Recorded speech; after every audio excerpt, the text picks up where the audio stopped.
Pala si Rosauro Camarines diri sa Linaw, Matalam, North Cotabato. Isa ka organic practitioner.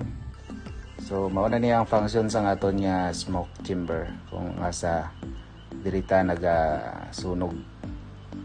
So diri ang gawasan sang atong aso halin sa aton nga smoke chamber.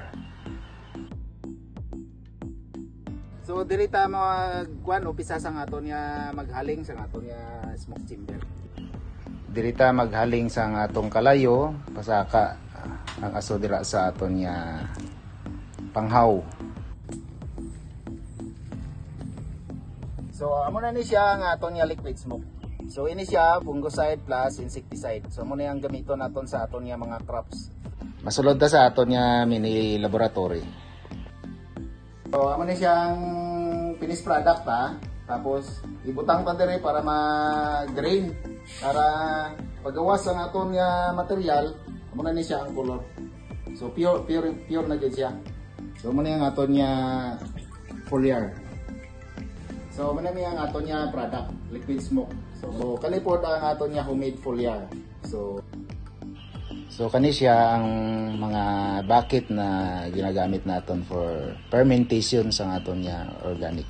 Organic, good morning. Nata diri karon sa farm. So nag-visit ta diri. So muna niya ang akon nga farm nga gina organic. Dugay na nga gina organic. 7 years.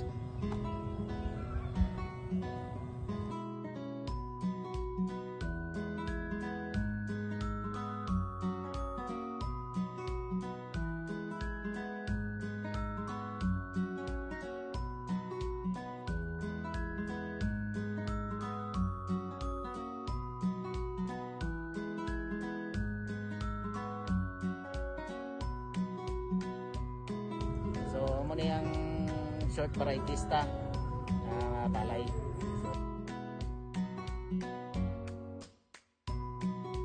Amo na niya mga materialista nga mga gipanghimo na aton gamiton. Aton nga gamiton tong homemade foliar plus liquid smoke gihapon.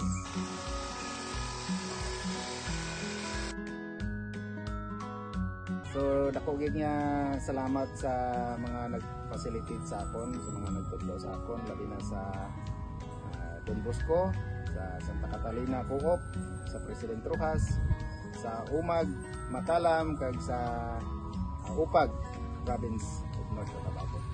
Damo gid nga salamat sa inyo tanan.